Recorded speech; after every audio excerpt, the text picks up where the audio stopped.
Hello everyone, I welcome you all for the 10th lecture of Animal Ecology and today we are going to study about natality. ये next population characteristic है जिसको हम आज देखने वाले हैं. So let's begin. The process of increase in the production of new individuals due to birth, hatching, germination or fission is called as natality. ठीक है, इधर हमने अलग अलग तरीके के रिप्रोडक्शन के टाइप्स जो हैं ये मेंशन किए हैं कि बाय बर्थ हो सकता है, बाय हैचिंग हो सकता है, जर्मिनेशन हो सकता है या फिर fission. So all this things that means which will give rise to new individual, जिसके वजह से न्यू इंडिविजुअल बनेगा किसी भी पॉपुलेशन में, that is called as natality. ठीक है, natality rate is expressed as the number of individuals born per female per unit time. तो हम कैसे एक्सप्रेस करते हैं natality rate? Number of individuals born per female per unit of time.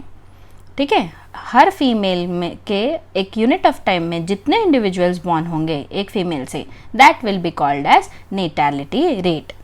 In case of human beings, the natality rate is equal to the birth rate because हमारे में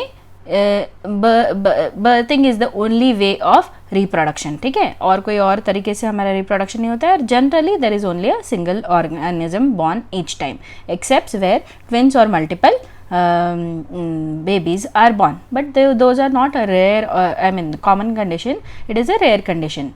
So that is why the natality rate is equal to birth rate in case of human beings. Now there are two aspects of natality.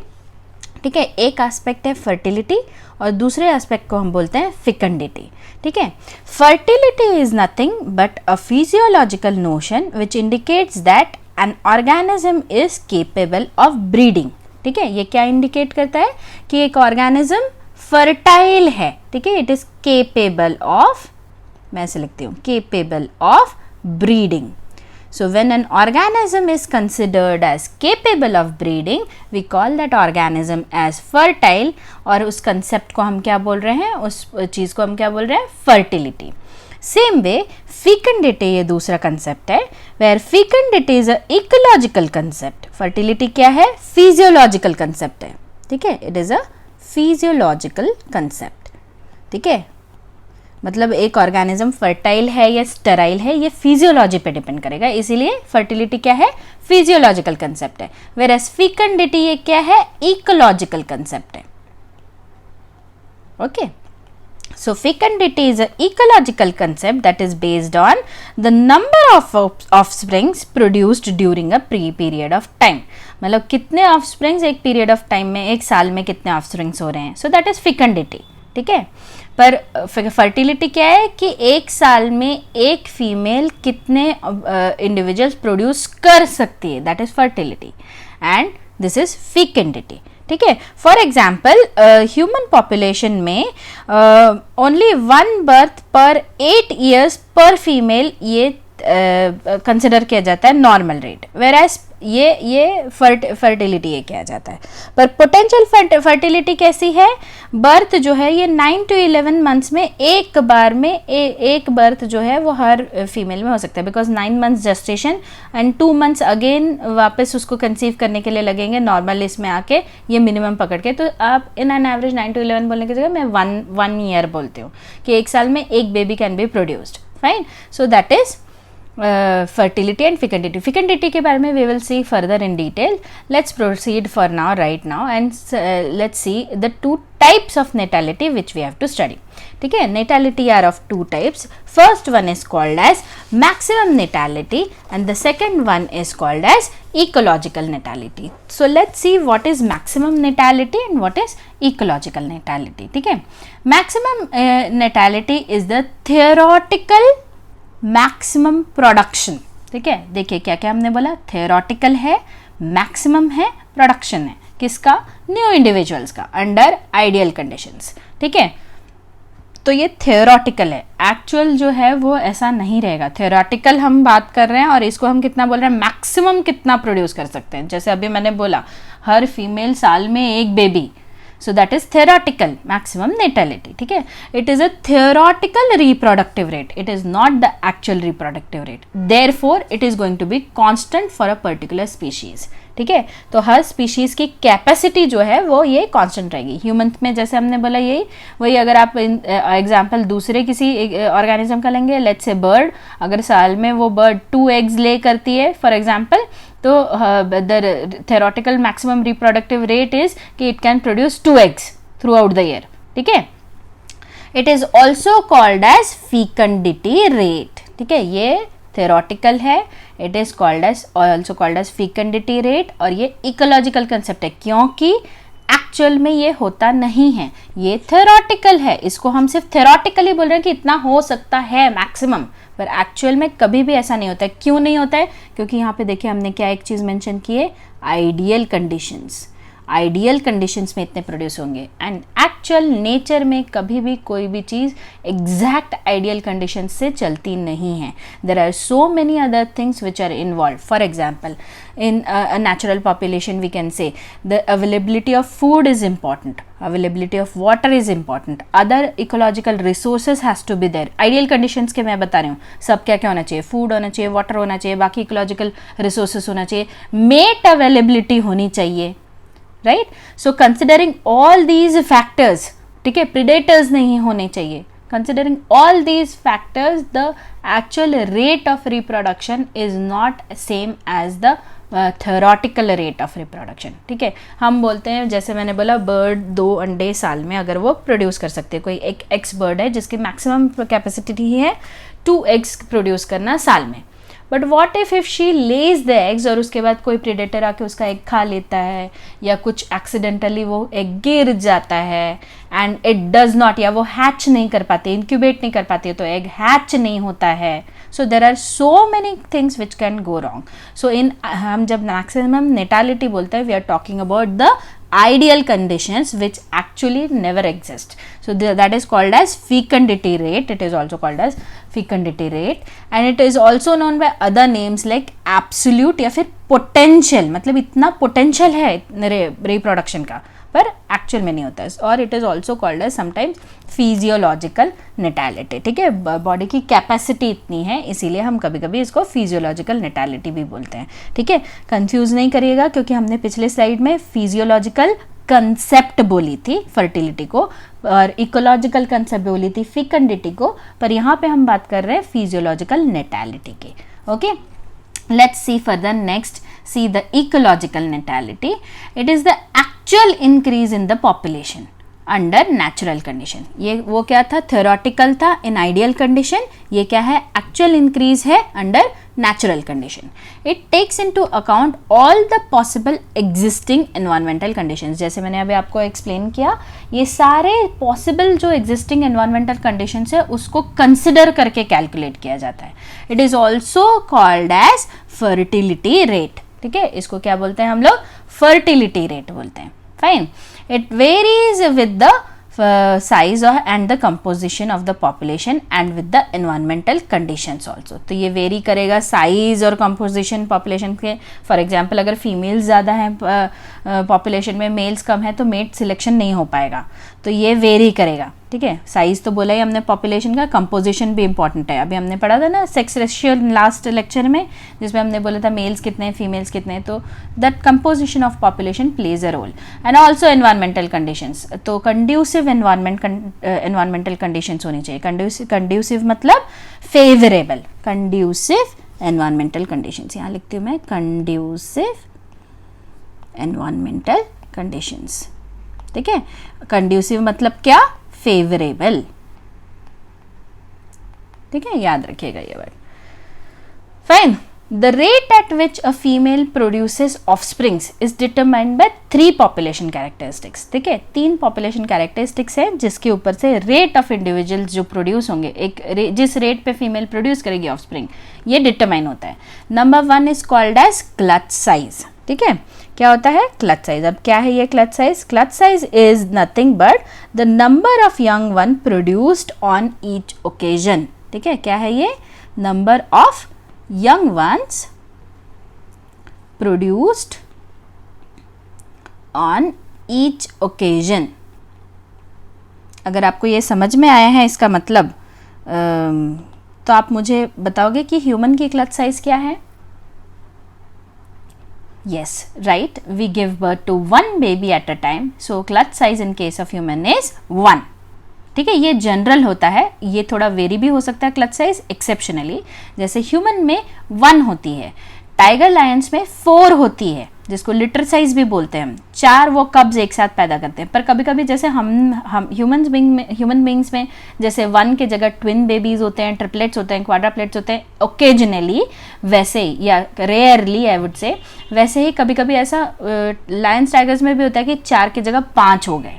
Fine. Then the competition, intra-species competition increases and further it becomes difficult for the organism to survive. तो generally clutch size is the general regular जितने organisms एक female produce करती है एक time पे, एक reproductive event पे, occasion मतलब हमको बोलना है one reproductive event. Okay, so clutch size is nothing but the number of young ones produced on each occasion. ठीक है, so this is the first characteristic which is affecting the number of offsprings produced. Second is time between two consecutive reproductive events. ठीक है, first event और second event के बीच में time कितना है लैप्स हो रहा है, that is again affecting the rate at which female produces the offspring. Then third is the age of the first reproductive event. ना ये डायरेक्टली नहीं लेकिन इनडायरेक्टली अफेक्ट करता है. There has been lot of studies which has been done and which show that the starting age of reproduction affects the overall reproductive events in that organism's life. ठीक है, जितना there is, if I want to plot a graph, I would say कि जैसे initially when the female becomes sexually mature, the initial time and the last time, these are the declining times. ठीक है, ये अगर as है, इस side पे as है और इस साइड पे टाइम है, मैंने ऐसे अगर ग्राफ प्लॉट किया तो मुझे दिखता है कि इनिशियल एजेस जितने में जब the female becomes mature, this part is slower, उसकी कैपेसिटी कम रहती है, and the last part when it declines, ठीक है, female becomes old, that is slower. Where as ये बीच के पार्ट में when she is maximum fertile, that at that time the number of offsprings produce is going to be more as compared to the ends, that is this side and this side. So the first age, the age at the first reproductive event affects further everything. तो कितने as पे ये start हुआ, ये further सब कुछ affect करेगा. ठीक है, so there are, we have seen the rate of at which the female produces offspring is determined by 3 characteristics. Number 1 is clutch size, number 2 is the time between the 2 consecutive reproductive events, दोनों के बीच में कितना होता है. जैसे in case of elephants the gestation itself is for 22 months. ठीक है, मतलब ऑलमोस्ट 2 साल, 2 साल में 2 महीने कम, 22 months. एलिफेंट्स को इतना टाइम लगता है जेस्टेशन में, उसके बाद the young one is form. So obviously the rate at which the elephant is going to reproduce is lesser. And the third thing that is the age of first reproductive event. तो ये सारी चीज़ें जो हैं ये affect करती हैं overall the number of offsprings a female can produce. Fine. Now let's see last में, as I said, fecundity we were going to see. It is a theoretical capability, बार बार हम बोल रहे हैं, ठीक है. और reproductive potential, ये बहुत अच्छे से डिफाइन कर रहा है exactly fecundity क्या है. Fecundity is nothing but the reproductive potential. Potential कितना है, ये एक्चुअल कितना हो रहा है वो अलग रहेगा, लेकिन एक्चुअल कितना है वो अलग रहेगा, लेकिन पोटेंशियल कितने का है ऑर्गेनिज्म का, that is called as fecundity. It is characteristics for a species, ये हमने पहले भी बोला, it is characteristic of a species and generally it is standard which is observed in all the individuals from the species. मतलब ये common रहेगा, ऐसा नहीं कि ये बहुत वेरी करेगा इंडिविजुअल टू इंडिविजुअल. ऑब्वियसली एक रेंज रहेगी, लेकिन एक ओवरऑल अगर हम कंसिडर करेंगे तो वो कांस्टेंट रहेगा. ऐसे नहीं कि एक इंडिविजुअल एक करेगा और दूसरा इंडिविजुअल में कुछ दूसरा दिखेगा. जैसे ह्यूमन की अगर हम बात करें और अगर हम इन जनरल, जैसे मैं तब से बोल रही हूँ कि एक दिख रहा है हमको, ठीक है. One we are talking about one baby, one means one baby being born in 1 year. तो ऐसा थोड़ी है कि एक फीमेल के लिए ये रेट है कि एक बेबी पर ईयर के हिसाब से पोटेंशियल है. We are talking about the potential, we are talking about the potential. ठीक है. एंड दूसरे बेबी के लिए, दूसरे फीमेल के लिए 5 साल में एक बार एक baby, it's not going to change. So it is going to be constant for all the individuals from the same species. ठीक है. Thus the number of generations brood और litter produced in a standard time remains unchanged for a given species. मतलब हर species के लिए number of generations, कितने generations आएंगे. Brood मतलब वही एक बार में कितने प्रोड्यूस होते हैं. जहाँ पे ज़्यादा एग्स ले किए जाते हैं वहाँ पे ब्रूड साइज बोली जाती है. या जैसे मैमल्स में number of young ones produce को लिटर साइज बोली जाती है. जैसे मैंने अभी बोला कि लायन या टाइगर में 4 कब्स बनते हैं, that is called as litter size of lion और टाइगर. ठीक है. तो नंबर ऑफ जनरेशंस, ब्रूड और लिटर साइज जो है ये स्टैंडर्ड रहेगी और ये चेंज नहीं होगी स्पीशीज टू स्पीशीज. ठीक है. It doesn't change, it remains unchanged. Okay, the maximum number of offsprings produced by a particular species has 2 limiting factors, that is, one is physiological factor and other is called as morphological factor. अब ये maximum जो थी, ये तो potential हम बात कर रहे हैं, theoretical बात कर रहे हैं ना, ये तो maximum रहेगी. लेकिन इसको limit करने के लिए actual जब हम देखेंगे तो उसको hinder करने वाले limiting factors क्या आएंगे? 2 आएंगे. एक तो physiological factors आएंगे और दूसरे आएंगे morphological factors. physiological factors कैसे आते हैं? जैसे द हार्मोनल लेवल्स और अदर थिंग्स. ठीक है. या फिर as in case of viviparous organisms the size of uterus, या फिर साइज ऑफ बॉडी कैविटी, या नंबर ऑफ मैमरी ग्लैंड्स. हाँ, ये चीज़ एक्सप्लेन आपको कर सकती है. जैसे हमने बोला कि how many mammary glands we have got 2 mammary glands. ठीक है. We have got 2 breast. So 1 baby के लिए 2 breast. So for 1 young one 2 mammary glands are there. 1 pair of, that is 2 mammary glands are there. अगर आप lion और tiger को देखेंगे उनमें 8 प्रेजेंट रहते हैं, 4 पेयर्स में मैमरी ग्लैंड रहते हैं. And that is where the cub size, litter size in them is 4 cubs पैदा होते हैं. सो दैट हर एक कब के लिए, हर एक छोटे टाइगर या लायन के लिए 1 pair of mammary gland is there. ठीक है. इसी तरह से आपको और भी ऑर्गेनिजम्स में दिखेंगे, जैसे cats, dogs, lion tiger already मैं एग्जांपल दे चुकी हूँ. तो लिटर साइज जो है ये number of mammary glands present उस पर भी डिपेंड करती है, उस पर डेफिनेटली डिपेंड करती है. जैसे मैंने एग्जांपल दिया कि 4 की जगह अगर 5 cubs are born, the 5th cub will always have problem because he और she will have to adjust with others. ठीक है. बाकी के जो 4 हैं, तो जो स्ट्रांग रहेंगे 4 वो आगे रहेंगे और जो वीक 1 रहेगा वो हमेशा मदर के पास फीड करने के लिए खोजते रहेगा. बिकॉज 4 ही पेयर्स हैं तो चारों कब्स जो हैं पहले वो ऑक्यूपाई कर लेंगे. The 5th one will find it hard to find the mother to feed. ठीक है. As we know, the mammary glands are important for nourishing the young ones in case of viviparous organisms. ठीक है. So this is the example मैंने जिधर पे बताया कि physiological conditions जो हैं वो अफेक्ट करती है मैमरी ग्लैंड्स. ये मॉर्फोलॉजिकल कंडीशन हो गई. फिजियोलॉजिकल कंडीशन हो गई आपकी size of uterus and body cavity and hormones and all. So these are the thing. Also morphological characters में एग्जाम्पल मैं देती हूँ. अगर एक bird if it is able to incubate only 2 eggs at a time, और अगर 2 से ज़्यादा अंडे ले किए उस बर्ड ने, तो क्या होगा? That bird will not be able to sit on those eggs and incubate it. As a result क्या होगा? वो एग्स हैच हो सकता है नहीं हों, क्योंकि अगर इंक्यूबेट नहीं होंगे तो वो हैच नहीं होंगे. ठीक है. So this is how the particular species will have limiting factors in producing the offsprings. इसके अलावा एक चीज़ और हमको याद रखनी होगी, फेकंडिटी की जब हम बात करते हैं या मैक्सिमम ऑफस्प्रिंग प्रोड्यूस करने की जब हम बात करते हैं, कि पेरेंटल केयर कुछ ऑर्गेनिजम्स में दिखता है और कुछ ऑर्गेनिजम्स में पेरेंटल केयर हमको नहीं दिखता है. ठीक है. ऑल्दो ये उसमें नहीं आता है, फिजिकोलॉजिकल या मॉर्फोलॉजिकल पार्ट में नहीं आता है, but parental care is important. तो फेकंडिटी जो है या रिप्रोडक्टिव पोटेंशियल या ये नंबर जो रहेगा वो वेरी करता है organism to organism and species to species. And जिन ऑर्गेनिजम्स में पेरेंटल केयर दिखता है उसमें आप देखोगे कि नंबर ऑफ जनरेशन्स ब्रूड और लिटर जो रहती है या ये क्वांटिटी जो रहती है वो कम रहती है।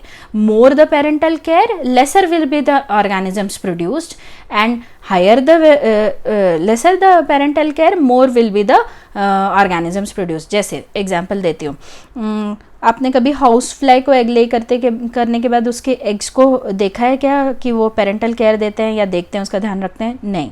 You will never see for house fly और फॉर मॉस्किटो। तो ये लोग एग्स इतने हंड्रेड्स में देते हैं एंड दे ले इट एंड लीव इट, ठीक है। पर वही बर्ड्स को देखिए, बर्ड्स कंपैरेटिवली हंड्रेड्स में एग्स नहीं देती हैं, फ्यू एग्स ले करती हैं और फिर उसके केयर लेती हैं। ह्यूमन बींग्स देखिए, एक ही बेबी बॉर्न होता है and for that one individual which is born, the human being, the parents take care of that young one till that young one is able to be on itself, ठीक है। तो parental care ये again एक limiting factor आता है जो neither physiological है morphological है, पर ये अफेक्ट करता है, ठीक है। फिकेंडिटी को अफेक्ट नहीं करता है but the number of organisms which are surviving उसको अफेक्ट करता है। So I hope you have understood everything about natality, ठीक है। आपको पेरेंटल केयर एक्चुअली सिलेबस में नहीं है but I have just explain you a bit about it because it is related to natality. If you have any doubts, you can contact me through WhatsApp or through my email ID, or you can log on to my blog. Thank you.